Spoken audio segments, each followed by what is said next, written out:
satu sisi ada banyak sekali gawai yang masuk di handphone. Ternyata banyak kerjaan yang menumpuk. Dan di sisi lain, suara tangisan merengek seorang anak ingin ditemani untuk belajar. Dan ketika ke arah belakang, ternyata ada seorang ibu yang menanti pertolongan dari anaknya. Semua terjadi secara bersamaan. Ini bukan fiksi. Ini adalah sebuah cerita yang ternyata terjadi di banyak sekali kisah orang-orang.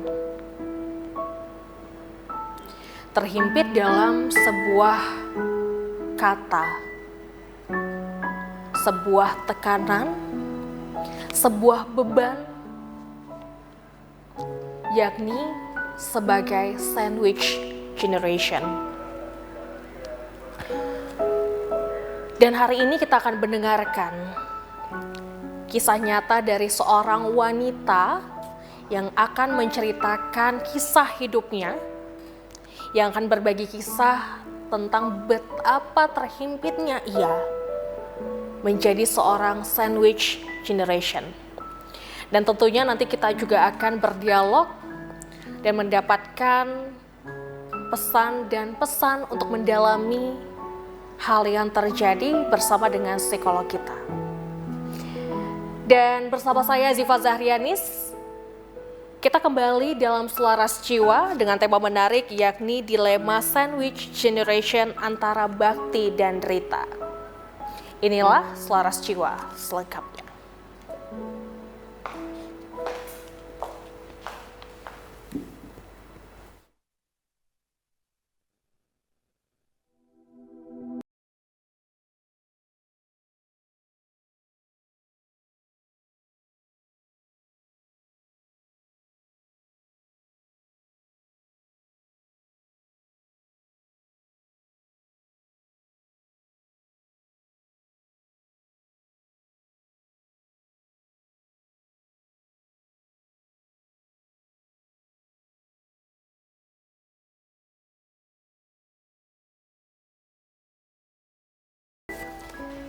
Ya baik pemirsa, seperti tadi sudah saya sampaikan bahwa hari ini kita akan mendengarkan kisah nyata dari seorang wanita yang terhimpit dalam sebagai sandwich generation. Dan di sini sudah hadir bersama kita ada Kak Susanti selaku wanita karir. Halo Kak Susanti, apa kabar? Halo, sehat. Alhamdulillah, dan senang sekali ya Kak Susanti bisa hadir pada hari ini dan mau berbagi kisahnya. Dan tentunya kita ingin mendengarkan kisah seperti apa yang dijalani oleh seseorang Susanti, yakni wanita karir yang menjadi sandwich generation. Dan langsung saja kita akan ngobrol dengan Kak Susanti. Kak Susanti, seperti apa nih kehidupan yang saat ini dijalani? Apa aktivitas yang selama ini Kak Susanti lakoni? Silakan. Terima kasih. Aktivitas saya itu sebagai salah seorang karyawan ya, salah seorang karyawan di salah satu perusahaan. Saya juga sudah menikah. Sampai saat ini apa yang dirasakan ya? Kalau seorang perempuan ini kan kita seseorang yang suka nggak tega ya kalau melihat sesuatu, apalagi itu ke orang tua kan gitu, ke orang tua. Kalau bisa kita bantu ya kita bantu, kalau nggak bisa kita usahakan untuk membantu. Itu saya.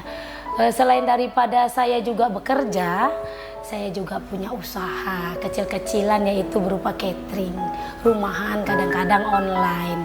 Ya berdua sama suami, gitu sih. Baik. Dan selama keseharian dari Kak Susanti ini seperti apa? Apa yang dilakukan sebagai seorang wanita karir, tetap menjadi wanita yang profesional tentunya di dalam karirnya, menjadi seorang ibu yang tentunya mengurus anak-anaknya dengan baik dan menjadi seorang anak juga. Seperti apa Kak Susanti? Itulah dia kadang kita menghadapi dilema ya, kita mau kemana gitu. Ke anak wajib gitu kan, karena memang kita juga orang tua harus bertanggung jawab terhadap kehidupan anak-anaknya. Kalau ke orang tua juga, kenapa? Karena kita dulu juga ya dinafkahi ke orang tua gitu. Apalagi kalau kondisi orang tua itu sudah mulai tua, tidak bekerja dan sakit-sakitan. Tentunya ya kita sebagai anak ya harus lebih perhatian, selain dari perhatian biayanya juga gitu kan. Jadi kita harus lebih keras untuk, kalau dibilang orang kan cuan ya, cuan. Betul. Gitu. Jadi ya segalanya kita lakukan. Jadi ini kebetulan ini kalau saya boleh cerita, silakan. Boleh ya? Silakan. Orang tua saya itu kebetulan memang sekarang sudah nggak ada gitu kan.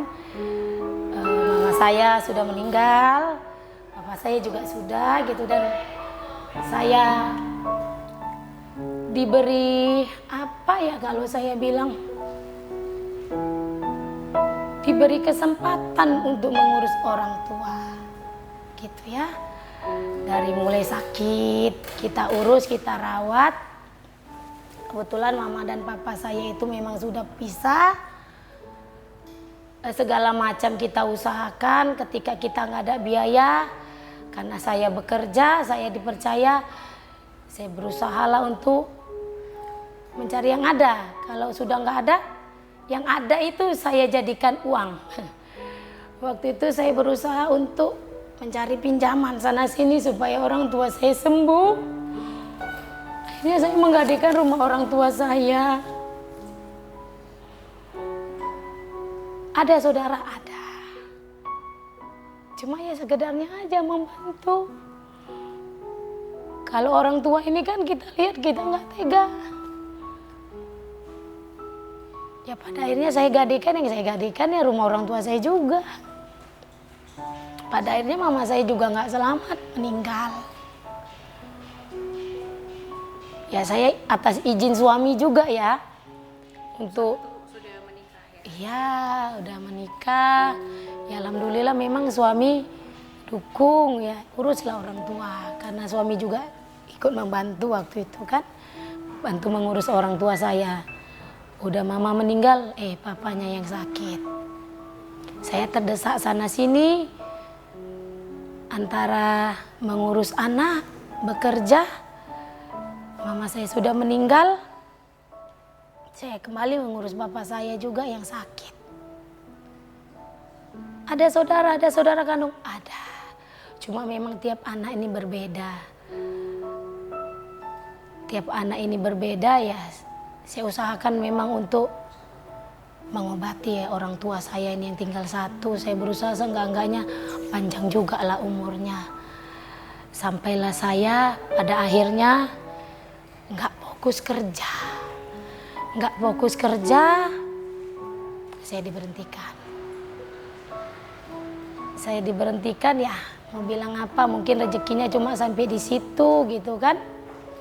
Pada akhirnya rumah mama saya yang saya gadaikan itu juga nggak terbayar. Saya dicari-cari tentunya kan sama si tempat meminjam itu. Saya lari sempat ngumpet di rumah saudara. Tapi karena saya berpikir ke anak-anak, kasihan gitu kan. Suami juga nggak tahu mau bilang apa gitu kan. Pada akhirnya saya hadapi juga. Saya bilang saya udah nggak sanggup bayar, ambillah rumah itu. Pada akhirnya rumah mama saya terambil. Rumah kenang-kenangan yang peninggalan beliau juga saya tidak bisa pertahankan. Setelah saya diberhentikan itu, saya dan suami berusaha bangkit untuk berusaha untuk istilahnya nggak minta tolong sama saudara gitu kan. Kita bisa usahakan sendiri karena kadang malu, bukan ditolong malah diceritain kan gitu. Dan pada akhirnya papa saya juga meninggal, ya syukur-syukur ada saya di sampingnya. Gitulah, saya kadang bingung ini derita apakah bakti, saya nggak tahu. Bertubi-tubi. Nah, jadi kadang anak saya kadang sampai nggak keurus. Saya sempat stres. Saya sampai bingung sendiri. Kadang menghadapin itu saya nggak bisa nangis. Saya bingung, saya diem aja, kok gini kali ya. Ini kenapa? Gitu, ini kenapa? Beberapa bulan kemudian suami saya sakit. Saya udah nggak megang apapun ini dah. Semua tadi rumah sudah terjual. Rumah udah terjual. Akhirnya saya, kebetulan papa saya ini juga punya rumah. Saya setelah papa meninggal, saya udah nggak kerja. Suami kebetulan hanya membidangin usaha yang kami jalankan, gitu kan. Nggak ada usaha lain, itu yang kita pada-padai. Mudah-mudahan berjalan gitu kan. Kadang kita juga bikin promosi, mengingat anak pun butuh biaya, butuh sekolah, rumah butuh biaya gitu kan.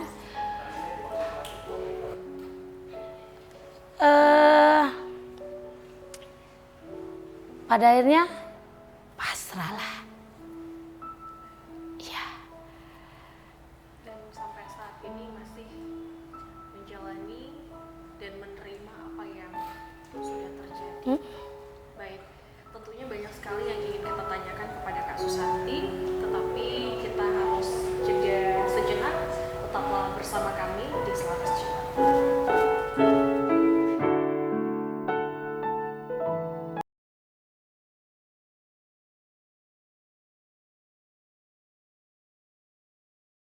Survei Populex menyatakan bahwa responden sebanyak 57%, di mana usia yang tertera adalah 25 sampai dengan 40 di Indonesia mengalami tekanan baik emosional maupun finansial yang karenanya harus menanggung beban, yakni kebutuhan dua generasi sekaligus, dan mayoritas jumlah yang ada adalah perempuan. Lantas saya mau bertanya kepada Kak Susanti, apakah kakak merasa bahwa saat ini berada di dalam sebuah posisi terhimpit dalam hal itu? Ya. Saya ini bingung ya, terhimpit atau apa gitu kan. Kalau terhimpit jelas saya terhimpit. Karena efek dari itu kena ke anak-anak ya. Anak-anak sempat nggak sekolah setahun karena kami nggak ada duit.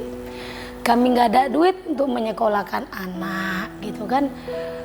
Balik lagi, saya orangnya itu sungkan untuk minta bantuan ke saudara sendiri atau teman, karena saya berpikiran nanti nggak ditolong malah diceritain. Jadi ada seharusnya anak saya itu masuk ke jenjang SD kelas 1 waktu itu. Adiknya yang nomor 2 seharusnya TK, saya nggak sekolahin. Karena memang nggak ada dana, kami nggak ada biaya gitu. Saya bingung.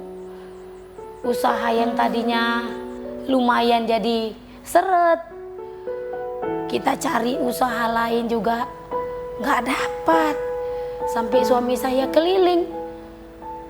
Nanya-nanya kerja ke kawan-kawannya. Ada nggak kerjaan yang bisa dikerjakan? Setidak-tidaknya anak-anak nggak lapar di rumah, gitu kan. Pada akhirnya kami ya udahlah, sabarlah dulu. Mungkin tahun ini belum rezeki anak-anak untuk bersekolah. Cuma alhamdulillah sekarang pelan-pelan namanya usaha, anak-anak sudah sekolah. Itu ya gitulah, terhimpit Kalau saya bilang banget, sangat terhimpit. Saya dan suami pernah mengalaminya.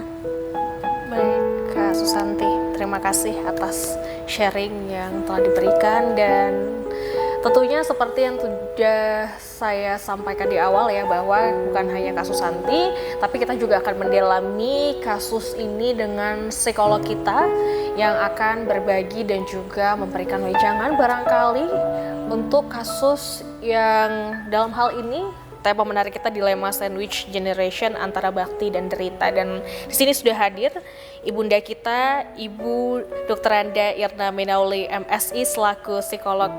Assalamualaikum Ibu, apa kabar? Alhamdulillah baik. Alhamdulillah baik, dan senang sekali ya Ibu Irna kembali hadir untuk bisa nantinya memberikan pendalaman agar kita tetap selaras jiwa dalam hal ini. Baik, Bu Irna, tadi kita sudah berbincang dengan Kak Susanti ya terkait dengan apa yang beliau rasakan.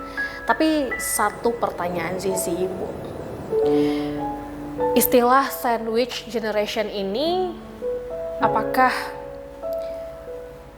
memang sebuah hal yang krusial, yang memang istilah ini cukup ramai ya, yang memang tadi ada 57% respondennya, cukup besar ya Bu melihat hal ini.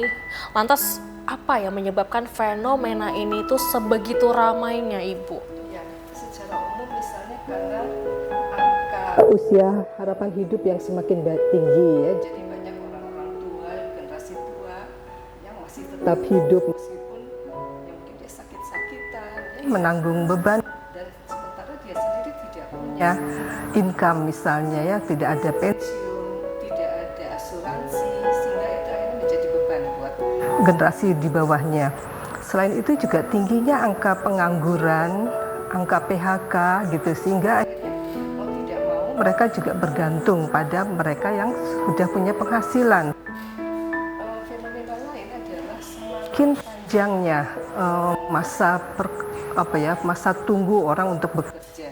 Jadi misalnya katakanlah kalau dulu usia kematangan itu 18 tahun misalnya ya. 18 tahun itu artinya orang sudah bisa menikah, sudah bisa bekerja gitu, tidak lagi bergantung pada keluarga gitu ya. Sekarang misalnya 18 tahun orang masih harus lanjut kuliah, katakanlah sampai usia 25 tahun ternyata juga di situ belum dapat pekerjaan gitu. Mungkin mereka lanjut lagi S2 atau bagaimana ya, untuk yang semuanya itu juga menimbulkan beban ya, sementara peluang untuk mendapatkan pekerjaan itu sangat minim gitu. Baik. Nah, dengan hal ini apakah sebuah tekanan yang dialami seperti yang dialami oleh Kak Susanti dalam hal ini, Bu, merupakan sebenarnya awal dari kelelahan, baik itu mungkin mental ataupun hal-hal yang menyebabkan akhirnya ya lebih jauh depresi atau hal-hal lain? Misalnya banyak sandwich generation yang kemudian mengalami gangguan-gangguan kecemasan, masalah mungkin juga depresi nantinya, dan masalah-masalah gangguan kesehatan mental lainnya gitu ya, karena mungkin udah overwhelm ya, udah membebani, melampaui kemampuan ya. Kalau misalnya tadinya tanggung jawab kita hanya pada anak saja misalnya, itu pun anak dengan catatan sampai dia usia tertentu misalnya ya, sampai kuliah lah katakan sampai 22 tahun. Nah sekarang mungkin udah ke generasi atas juga, yang tadi karena demografinya mereka makin panjang umurnya, kemudian juga seringkali melebar gitu loh ke misalnya kakak, adik, ipar, mertua, jadi lebih luas gitu. Makanya kan kalau kayak sandwich generation itu ibaratnya para pencari nafkah itu kayak dagingnya lah kalau ditumpukan roti lapis tadi gitu ya. Meskipun mungkin kalau kita ibaratkan dengan sandwich ya, toh ada juga yang menjadi saladnya, yang menjadi mayonesnya ya. Nah artinya ya kita juga harus mencoba menikmati gitu ya, katakanlah sumbangsih dari masing-masing tadi. Meskipun katakanlah kita sebagai dagingnya, sebagai beefnya misalnya, ya ketika ada orang yang mungkin dia cuma bisa menjadi saladnya saja, menjadi sausnya saja, ya, menjadi rotinya, tapi itu kita anggap sebagai satu kesatuan gitu ya, sehingga itu bisa mengurangi mungkin ya beban kita, sehingga kita nggak merasa bahwa saya sendiri yang menjadi beban gitu. Baik, nah dalam hal ini kita ke Kak Susanti. Apakah Kak Susanti dari tadi kita mendengarkan penjelasan dari ibu psikolog kita yakni Bu Irna ya, apakah Kak Susanti menyadari bahwa ada gejala kelelahan mental seperti yang dijelaskan oleh Ibu Irna tadi, Kak? Iya, beruntung sekali saya diundang di sini ya Bu, jumpa sama Ibu. Kadang saya berpikir gini, aku sakit mental nggak sih ya? Karena kadang saya gini kan Bu, berbagi cerita ke suami untuk mengurangi beban. Nangis Bu. Nanti kadang-kadang saya nangis, siap dari itu saya ketawa Bu.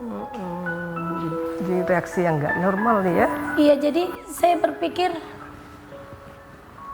saya ini terkena penyakit mental nggak sih gitu. Saya bingung. Jadi kadang saya cuma bisa diem gitu kan. Tiba-tiba nangis. Nanti menjelang tidur saya nangis dan nggak ada yang tahu saya nangis. Nanti kalau ada masalah saya nggak nangis, gitu kan? Ah, udah biasa ini gitu kan. Tapi suatu ketika sesak dada ini, pada akhirnya ternangiskan saya sendiri Bu. Jadi saya gini, ini aku kena penyakit mental enggak ini? Jangan-jangan udah kena, cuma nggak tahu ini jenisnya apa dan bagaimana mengobatinya. Karena kadang saya nggak mau cerita ke orang lain. Orang tuh gini, saya pernah cerita sama kawan gini malah dibilang, kok hidupmu nggak siap-siap ya masalahnya. Saya bilang gini, saya juga nggak tahu kok bisa kayak gini. Mungkin Tuhan itu terlalu baik, Allah itu terlalu baik gitu kadang. Jadi yang perlu dikuatkan bahu ini yang dikuatkan, mental yang dikuat. Tapi namanya perempuan sampai mana kali gitu. Pada akhirnya saya hanya mampu menangis. Yang ibu bilang gini ya, saya lah daging, ini roti, ini saya daging, ada di situ selada, ada di situ mayonaise, ada keju kalau bisa kejunya gitu kan. Tapi saya semua di situ Bu. Jadi langsung semua. Saya merasa seperti itu. Ya saya daging, saya selada, saya keju, saya gitu. Jadi, aduh. Tahu nggak Bu? Saya pernah melarikan diri Bu. Saya menghilang, saya tinggalkan semua Bu. Ada pikiran bunuh diri waktu itu? Bunuh diri? Enggak. Oh syukurlah. Cuma memang kalau saya mau membuat sesuatu hal, yang saya ingat itu anak. Cuma yang saya ingat itu anak gitu kan. Ih nanti kalau aku begini, anakku kayak mana ya? Itu aja Bu yang menguatkan saya. Anak-anak, karena memang anak-anak ini kan masih panjang Bu masanya. Betul. Kan gitu. Apalagi mau diperjuangkan. Orang tua sudah nggak ada, saya sudah mati-matian memperjuangkan, ternyata sudah diambil. Suami sempat sakit, kita perjuangkan juga supaya sembuh. Sekarang anak-anak Bu. Nah gitulah saya pikir kadang ya udahlah, masih ada anak. Itulah hiburan di hati Bu. Tapi sebelum mungkin ditanggapi oleh Bu Irna, pernah ke profesionalkah sebelum datang ke TVRI Sumatera Utara Kak? Enggak, saya nggak pernah nanya khusus datang ke psikolog Bu, nanya bercerita karena saya takut apa Bu? Terluapkan semua Bu. Saya takut untuk menangis Bu. Sebetulnya kalau kita masih bisa menangis itu bagus saya takut untuk menangis. Kadang saya, kok gini kali hidupku ya. Karena kalau udah depresi berat itu malah kita nggak bisa nangis lagi gitu. Jadi artinya kalau kita masih bisa nangis, kita bisa cerita, itu masih pertanda sehat ya. Artinya depresinya masih dalam masih bisa dikendalikan gitu.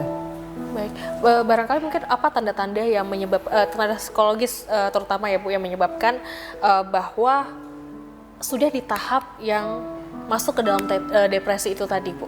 Ya biasanya kan ada perasaan murung tadi ya, pengen menangis, tiba-tiba menangis tanpa sebab yang jelas juga menangis gitu ya. Kemudian apalagi kalau disertai dengan gejala-gejala fisik kayak misalnya penurunan berat badan, ibu turun berat badannya. Karena misalnya selera makan berkurang, kemudian pola tidur juga terganggu ya, jadi insomnia atau hipersomnia. Jadi yang tidur aja itu pun gejala depresi. Makan juga gitu sebetulnya ya, yang makan aja pun itu mungkin depresi atau yang nggak makan sama sekali. Kemudian juga kehilangan minat secara sosial ya, jadi kayak malas ketemu teman, malas ketemu orang lain gitu, merasa malu, merasa minder. Kemudian kehilangan minat pada aktivitas-aktivitas yang sebelumnya kita minati ya. Misalnya kalau dulunya ibu misalnya hobinya apa gitu ya, katakanlah traveling misalnya ya. Tapi setelah mengalami depresi ini jadi nggak kepengen jalan-jalan kemana-mana gitu. Nah itulah yang tanda-tanda dari depresi.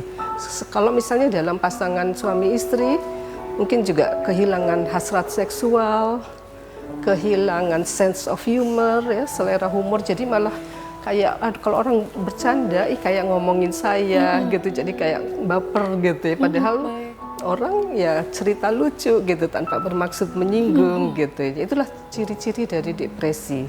Baik, tadi kita sudah mendengarkan Bu Irna terkait dengan cerita yang disampaikan oleh Kak Susanti bahwa bukan hanya berbakti sebagai seorang istri, tapi juga mendalami peran sebagai ibu dan bahkan menjadi anak yang sangat berbakti kepada ibundanya. Benar. Lantas dengan hal ini Bu, apakah terlalu berbakti akan menyebabkan sebuah toxic relationship atau seperti apa? Tidak ya, ini mungkin yang perlu diluruskan. Iya. Karena misalnya dalam psikologi itu ada konsep altruism ya, altruistik. Pada dasarnya ketika kita sedang membantu orang lain, kita sedang membantu diri sendiri sebenarnya. Jadi misalnya dalam konsep altruistik ini sering digambarkan misalnya dengan cerita, katakanlah ada 3 orang pendaki gunung es ya, kemudian salah satu orang kecelakaan, terus dia bilang, ya udah kalian yang 2 ini pergi aja, tinggalin aku aja di sini. Yang satu berjalan meninggalkan temannya, yang satu nggak mau, biar saya bopong aja. Ternyata temannya yang meninggalkan itu meninggal karena hipotermia, karena kan di gunung es yang dingin itu. Nah temannya yang membantu membopong dia malah selamat karena dia terhindar dari hipotermia. Karena ketika dia sedang membopong temannya yang lagi sakit, itu kan terjadi transmisi temperatur ya, jadi sama-sama terjaga temperaturnya. Jadi harusnya kita punya konsep altruistik tadi ya, bahwa pada dasarnya kita harus ikhlas lah gitu ya, membantu orang lain karena pada dasarnya kita sedang membantu diri kita sendiri. Apalagi kalau kita tambah dengan konsep agama gitu ya, bahwa apapun yang kita keluarkan untuk orang tua kita atau siapapun itu akan terhitung sebagai pahala gitu ya. Mungkin kita sering dengar dari para ustadz misalnya ya, kalau kita sedekah sama orang itu cuma 1 katanya pahalanya, sama saudara itu 2 katanya hitungannya, karena selain pahala dari sedekahnya juga silaturahminya, dan pada orang tua itu katanya 10 kali lipat gitu ya. Jadi disinilah pentingnya kita untuk mengubah cara berpikir ya. Jadi ketika kita ikhlas gitu ya, memberikan sebagian harta kita, makanya kayak Bu Susanti juga pasti mendapatkan banyak nanti rezeki-rezeki lain yang kita tidak duga gitu. Nah inilah balasan yang mungkin Tuhan atau Allah berikan kepada orang yang mau gitu ya berbagi, karena kita kan percaya bahwa saat ini barangkali melalui kita lah rezeki itu gitu ya, dan dalam rezeki kita kan tentu ada rezekinya orang lain gitu ya. Jadi itu tergantung pada bagaimana cara kita memandang tadi permasalahan. Baik, nah seringkali mungkin muncul rasa bersalah atas permintaan orang tua yang kita tolak. Atau seperti apa Bu agar bisa membuat itu terkelola dengan baik Ibu? Ya ini memang berat ya ketika misalnya orang tua menginginkan sesuatu tapi kita tidak mampu misalnya ya memberikannya. Makanya disitulah kita harus mencoba ya untuk menetralisir perasaan bersalah tersebut. Kalau kita masih bisa bersikap asertif, misalnya kita bilang maaf ma, mungkin nggak hari ini ya, misalnya nanti mungkin gajian bulan depan misalnya ya. Atau kalau nggak, pada dasarnya sih mungkin orang tua juga sensitif ya, mereka juga cenderung tidak bisa menerima penolakan gitu ya. Jadi seolah-olah penolakan dari anak itu sebagai ketidakpatuhan atau bahkan mungkin dianggap durhaka misalnya, dan makanya mungkin itu termasuk harus diprioritaskan gitu ya. Baik, lantas bagaimana dengan para wanita yang berkarir? Apakah ini justru menimbulkan konflik atau seperti apa? Tapi nanti akan kita dalami setelah yang satu ini. Tetaplah bersama kami.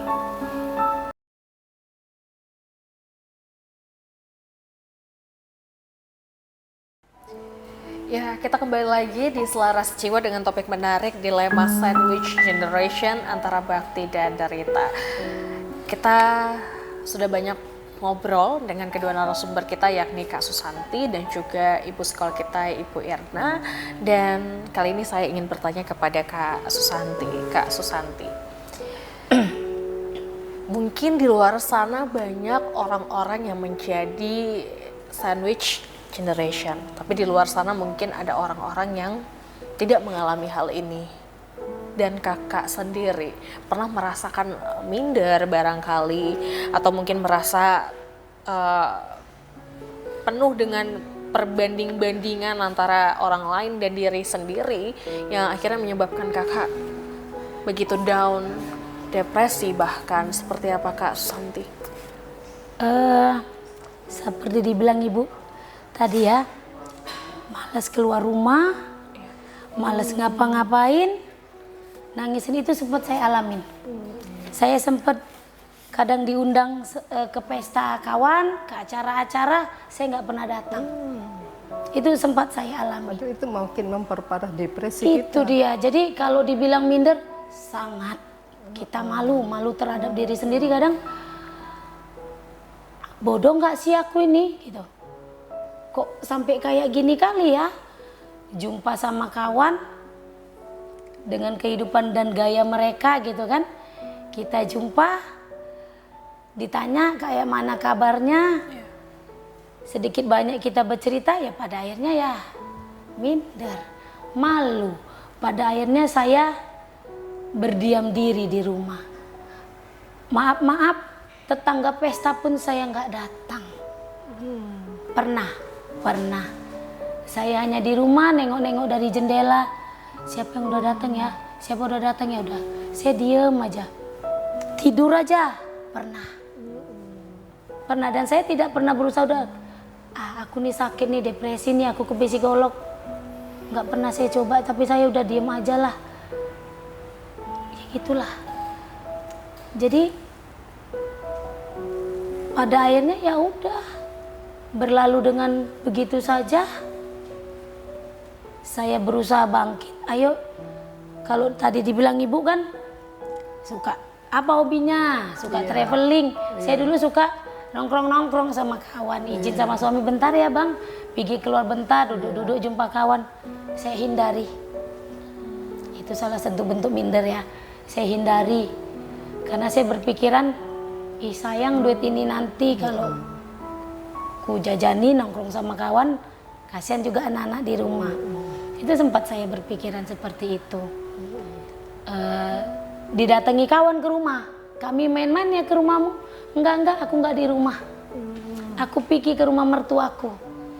Ada selalu saya buat alasan supaya kawan saya itu enggak ke rumah, gitu kan. Kalau sudah ngumpul berjumpa sama kawan, mau tak mau kita ceritakan kita. Saya sudah pernah dijudge, bodoh kali ya kau ya. Kok semua kau yang nanggulangi? Itu pernah. Emang nggak punya saudara kandung? Ya ada, cuma kok nanggulangi sendiri. Tengok tuh, kita jadi bahan omongan.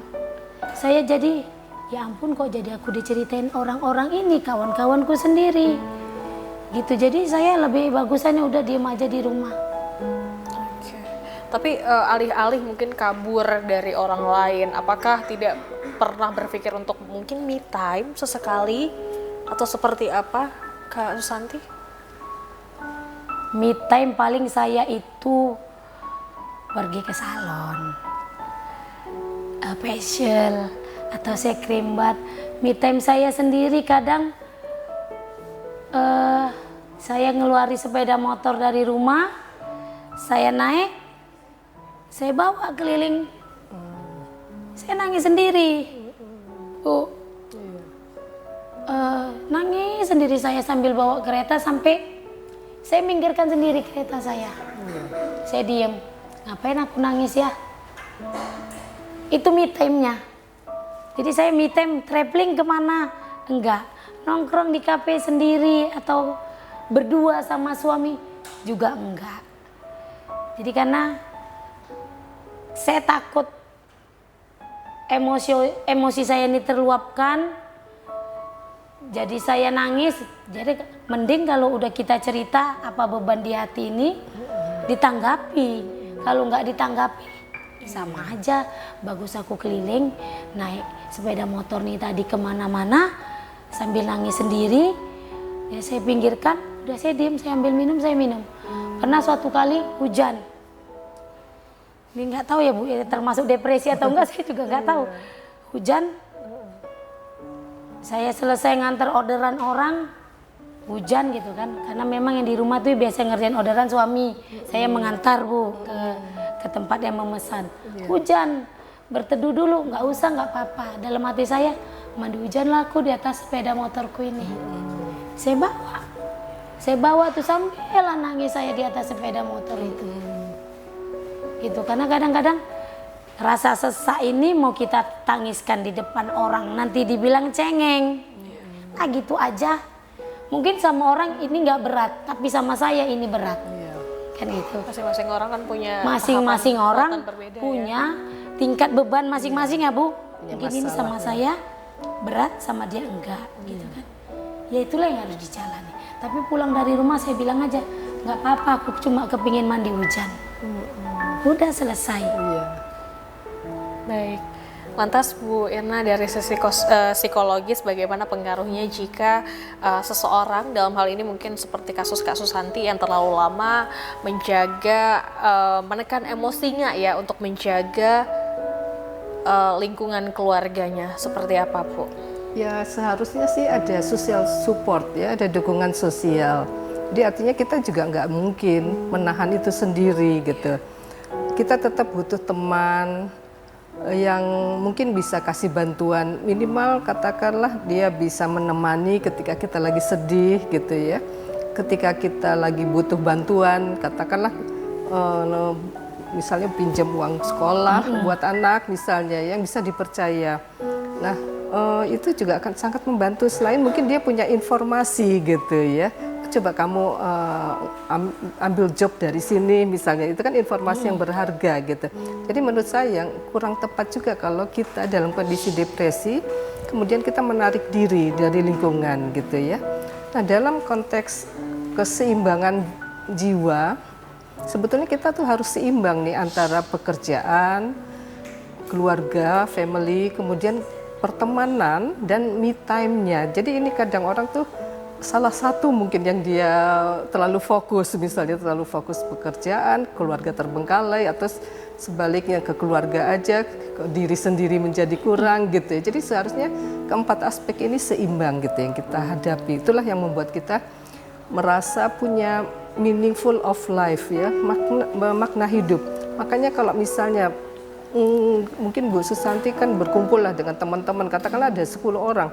Secara statistik tadi, mungkin bukan Bu Susanti sendiri yang menjadi sandwich generation. 6 dari 10 itu mungkin juga mengalaminya gitu.